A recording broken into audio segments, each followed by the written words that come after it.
Welcome back, sickos, to the worst fighting game. Quick, change the channel! The ever-rising trash pile of terrible combative experiences that I need to keep stacking until I scrape the bottom of heaven.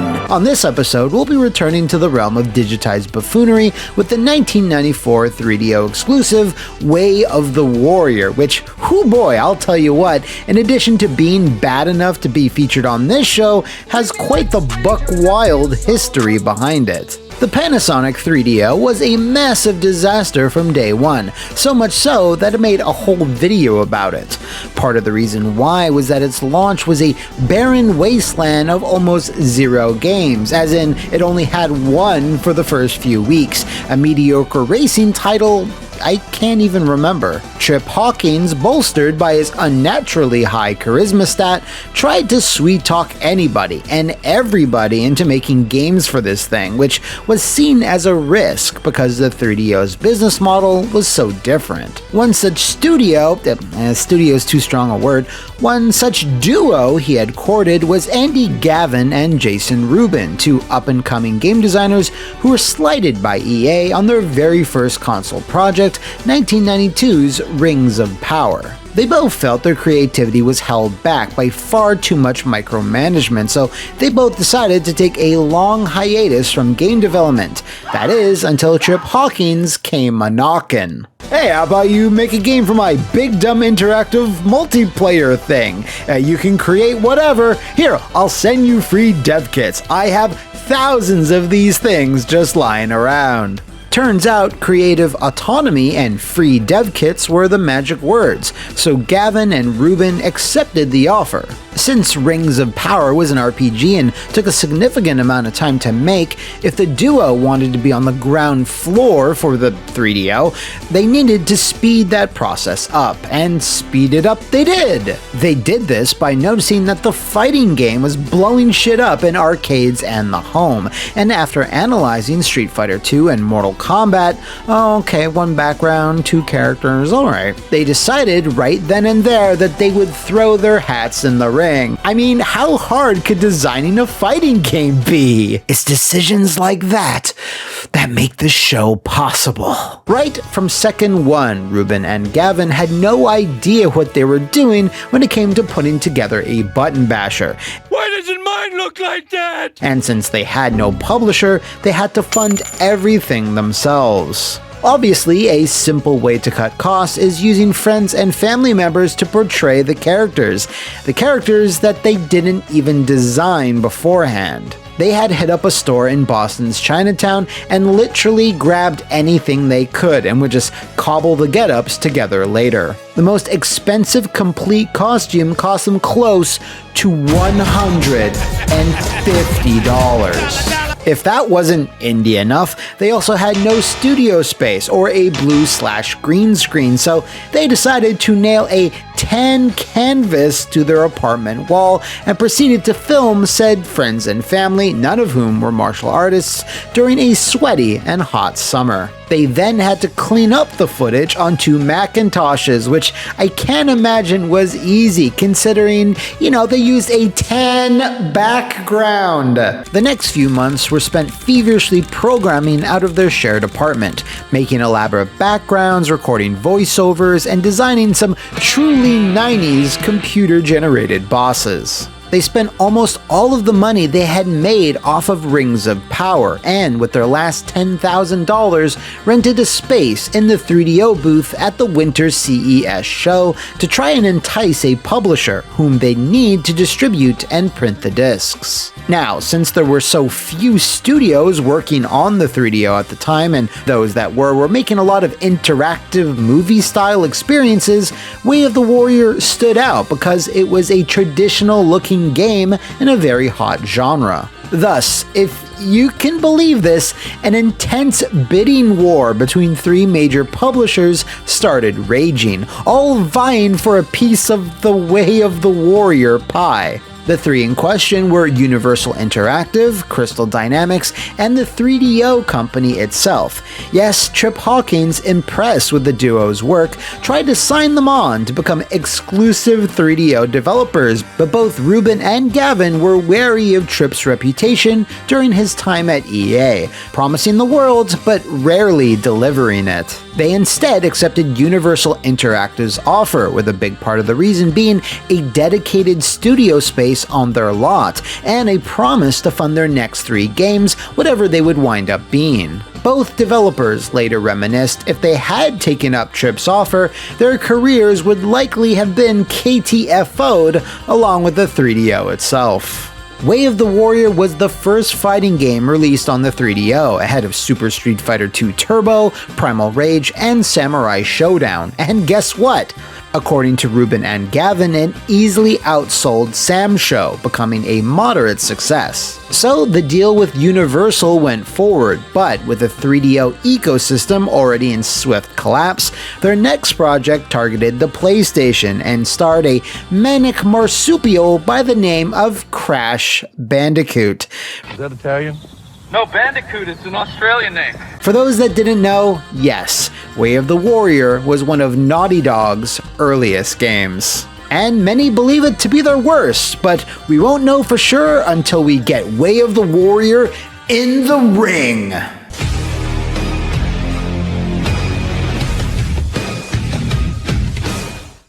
The game starts up with giant bollocks just slapping you right in the face. A big CGI skull with a bleeding triple yin-yang tattoo starts cutting a rambling, incoherent promo about the game's story. Good and evil, mortal and immortal, convene once a century to compete under my watchful eye. Apparently, the Necronomicon has a bunch of profiles of the world's best warriors within its pages, written in blood, mind you, and you have to fight them to get yourself transcribed into the book, I think. Now, why exactly are you doing this? What does that accomplish? Well, because it's a fighting game. As stupid as that sounds, I'd rather it be stupid than boring, and this is anything but. This chattering Scully then proceeds to be everywhere in the game. The main menus, Versus mode. he interrupts your arcade ladder with cryptic clues, Unlock the secrets of skull magic and discover powers as yet unknown. and gives running commentary during matches. Oh yeah. Man, You talk too much. Never shut up. speaking of matches, one thing that immediately strikes you about Way of the Warrior is that technically, it's a really impressive game. You have big, clear, digitized sprites, massive, lavish 3D backgrounds, some with different elevations, allowing the screen to zoom out when you get far enough. I'm actually kind of shocked. These stages, obviously a little rough around the edges here and there, are probably one of the game's best features. I'm less impressed with the actual warriors. First we have Fox, a Muay Thai expert who does precisely no Muay Thai moves, he mostly just does backbreakers. Crimson Glory, a biker chick, I think. Shaky Jake, one of the most dangerous creatures in the world because he hails from Australia. Major Gaines, a British SAS soldier, really ahead of the curve with that name. And then a whole bunch of Asian stereotypes, complete with voice clips that I'm not even gonna try to mimic. Heading south for winter. There's Nicky Chan, Nobunaga, or Nabunaga. as the game calls him, Ninja, Dragon, and Konotori. Then there's the 3 bosses. 3 of them! Take that, Mortal Kombat! First up, we have Gulab Jamun, whose costume consists of a rolled-up pillowcase, no joke, and was played by a fellow MIT chum of Gavin's. And then we have the 2 computer-generated monstrosities. There's the oddly named High Abbott, a indescribable cartoon dinosaur that really reminds me of that weird thing from Xenophage. And then Kull, a 12-foot tall skeleton lord avec Warhammer, who is fucking awesome. Unfortunately, when you manage to best Cull, you are treated with the exact same generic ending, regardless of your chosen warrior, which ain't great. With the CD storage capacity of the 3DO, you would have thought they would have squeezed in some insane CGI clips or something. I mean, a skull does explode in the generic ending, so I guess that's something. Honestly though, the less said about the roster, the better. As previously discussed, drip-wise, they look like they just walked out of a Goodwill, because they literally kinda did, and most of them come off as more irritating than anything else. Except Cull, you're cool. Even death shall not keep my name from the Book of Warriors. Now, if you've noticed, I've featured no music from Way of the Warrior in this video, and there's a good reason for that, because it's entirely composed of a 1992 White Zombie album. Now, I don't mind, like, a licensed track on the title screen, but that's not what this is. They went hard on this shit. Every menu screen and stage, you're assaulted with old Rob growling over and over and over again. It's fucking relentless.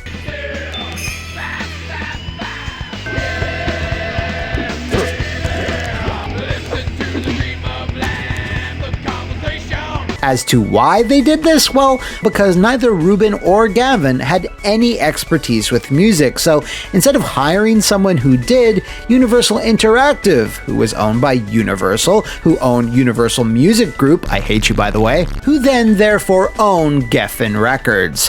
I'm just assuming they footed the bill for the copious amounts of zombie, which probably saves someone from having to compose the generic Asian music the game probably would have had. I might have preferred that though, because the constant metal gets really irritating really fast when it's used in this way, especially when it seems like they only got 3 or 4 tracks, and this isn't a knock against White Zombie, mind you. The soundtrack could be entirely made up of Limp Bizkit and I'd get sick of it. That's not true. Thankfully, they let you turn it off altogether, so they thought of that at least. Yes, that's right, one of Way of the Warrior's best features is the ability to turn off the music, which, you know, really doesn't bode well for when I talk about the...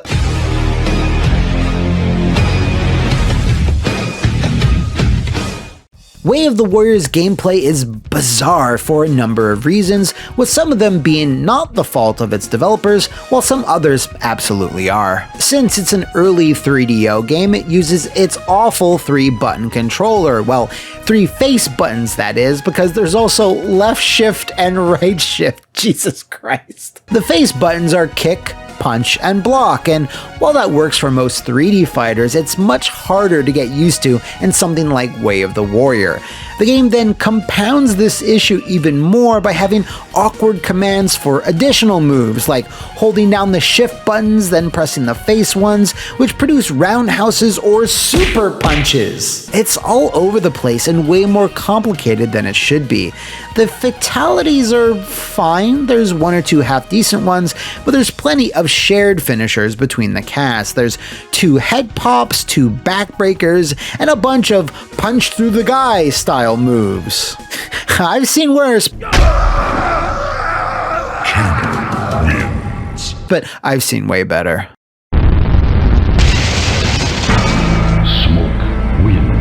To be fair though, it does offer a few more unique universal moves too, like a taunt, not sure what it does, a jumping head stomp move, interesting, an escape, and an uppercut, of course. How do you do an uppercut? Down and left shift, of course. Other than that, it's a pretty standard early 90s MK-esque fighter. Oh wait, no, I lied. Fucking skull points! So skull points are this currency you need to accrue during matches. You get them naturally by winning or performing certain moves or finishers, but what do? Magic spells, of course! They can buff or debuff as they see fit. More life, take less damage, etc. The instruction manual doesn't even have a full list of the effects, or even the command notation, so if you need to lab ahead of EVO this year, it's off to game FAQs with you. There's one more gameplay quirk I gotta point out. Randomly, throughout a given match, items will drop from the sky and onto the stage. I've seen skull points and mystery items. This means you'll be in the middle of a special move or halfway across the stage, and your foe will just gain health because the item landed near them. Hell, even if you're being lifted up for a throw, you still have an active hitbox, so you can gain buffs while being thrown. I can't with you, Way of the Warrior. As for modes, well, it's pretty standard stuff, but like everything in this seminal Naughty Dog classic, it has to be weird and clunky. You have the main game mode, but then you have to cycle through this selection to find tournament, versus, and watch. Arena is weird because it just lists the arenas you can fight in, and that's it. And clustered at the bottom are toggles for difficulty, name entry, and music instead of just organizing it all in an options screen. And speaking of inexperience leading to a less than ideal result,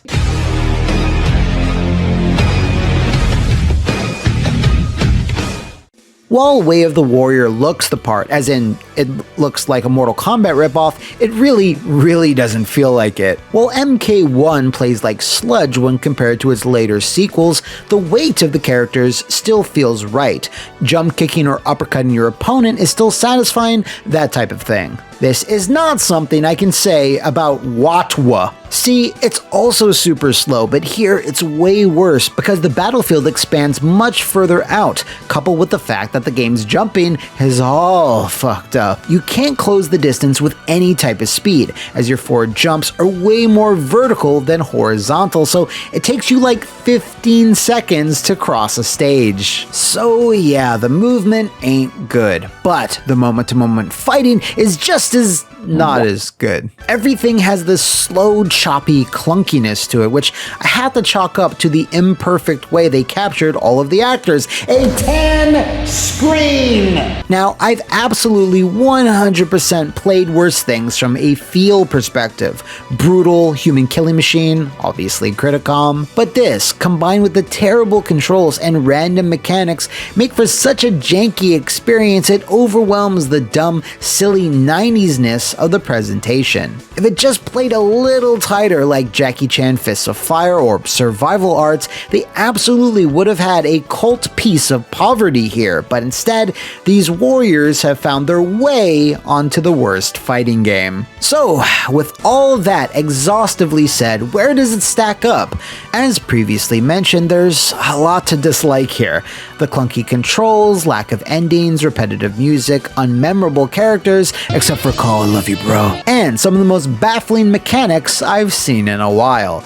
But if you factor in the dumb skull theme, stupidly entertaining story, really silly tone, decent fatalities, and impressive arenas, I think Way of the Warrior fits nice and snug against its digitized cousin, Kasumi Ninja. Despite all the trials in making it and being exclusive to an unpopular platform, it's a miracle that Naughty Dog survived this and went on to make some pretty decent games. Oh, okay, that was a fun one, and not really. If you'd like to see where a fighting game you hate lands on our forever rising stack of suck, transcribe them in the Book of Blood below. Just the comments. Or sound the gong over on my Twitter. Until then, warriors, I'll see you next time on the worst fighting game.